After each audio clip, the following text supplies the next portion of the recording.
what are the other tag situations? This is a 4 p.m. Eastern Tuesday deadline on that, Tom. What do you got for me here?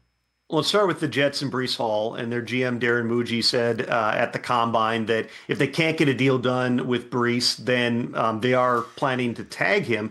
They are still working on that. The door is not completely slammed shut on getting a Breece Hall deal done, but he's the top running back on the market, and so we'll see exactly how this plays out. If they can't get a deal done, I know there's been a lot of talk about the transition tag.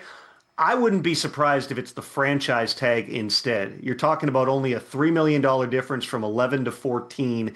It would, prevent one of those situations like I'm talking about with Daniel Jones, where if you transition him, somebody else can sign him to an offer sheet that makes it more complicated for you to match and re-sign the player. We'll see what direction that goes, but would not be a surprise to me if Breece Hall ends up getting the franchise tag by 4 p.m. Eastern time on Tuesday.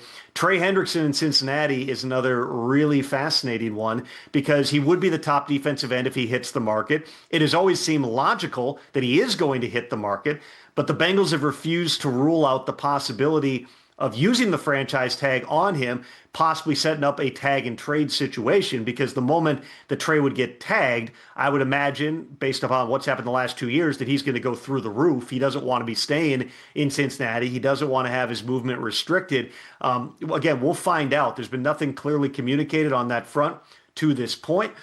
Certainly, Trey Hendrickson would be one of the top free agents. And that might be it, Rich. I'm not anticipating this being a big tag year. George Pickens, Kyle Pitts have already gotten the franchise tag.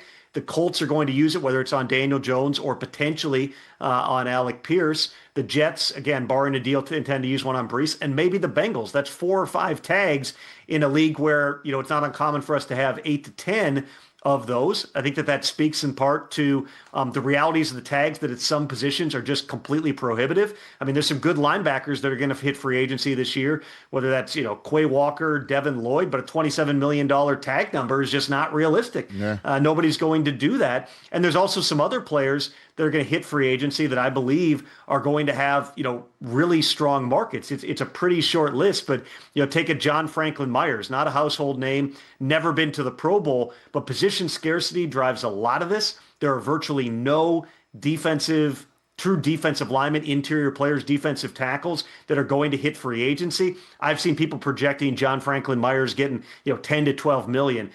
I'll say this one, Rich, don't be surprised if that number has a 2 in front of it when JFM hits free agency. Okay. And Kenneth Walker, the Super Bowl MVP walks? Is that what happens? I would be surprised. It'd be really hard to franchise tag Kenneth Walker. And I don't really see the transition tag being an option. Doesn't mean they can't get a deal done. But it would be really tough financially and otherwise. All those guys that Seattle has coming up, between Devin Witherspoon, Jackson Smith and Jigba, among others, that are up for contract extensions. If the market's right, John Schneider is always he's never going to slam the door on any player, but a $14+ million franchise tag. I know how important Kenneth Walker was in the playoff run, and of course winning Super Bowl MVP, but tagging him just doesn't seem realistic for where they are right now. And so I do believe that Kenneth Walker is going to get an opportunity to see his market. Hey, you made it all the way to the end. Thanks for that. Check us out every single day streaming live on Disney Plus and the ESPN app 12 to 3 Eastern.